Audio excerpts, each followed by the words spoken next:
اور دعا بھی اعمال صالحہ میں سے ہے کہ نیک اعمال جب اللہ رب العالمین قبول کرتا ہے تو اس کے فائدے دنیا میں بھی نظر آتے ہیں اور آخرت میں بھی نظر آتے ہیں۔ اور جب معاشرے میں بے حیائی عام ہو جائے تو جب مصیبتیں آتی ہیں دنیا میں بھی نظر آتی ہے کہ یہ کن اعمال کا نتیجہ ہے،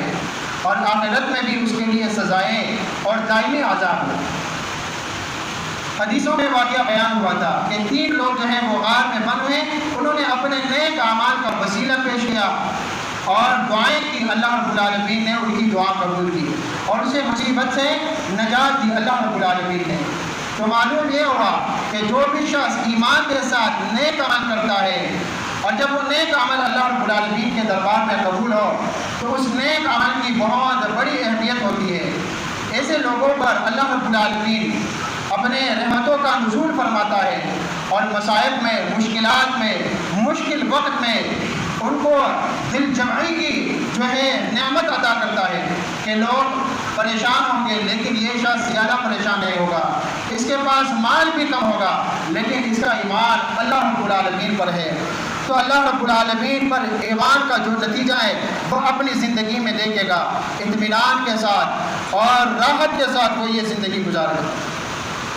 پھر اسی طرح ایک واقعہ پہلی جنگ عظیم کا بیان ہوا تھا کہ پہلی جنگ عظیم کے دوران ملک شام میں ٹڈی دل کا حملہ ہوا، فصلیں تباہ کر دی۔ ایک شخص تھا، اس کی تمام فصلیں اس کے تمام کے صحیح سالم تھے، اور کسی نے شکایت لگا دی کہ اس کے پاس کچھ دوا ہے، اور حکومت نے اسے گرفتار کیا، کہا میرے پاس جو دوا ہے وہ تو سب کو معلوم ہے لیکن لوگ یقین نہیں کر رہے، اس پر عمل نہیں کر رہے۔ کہا کون سی دوا ہے، کون سا علاج ہے؟ کہا کہ میں اپنے مال سے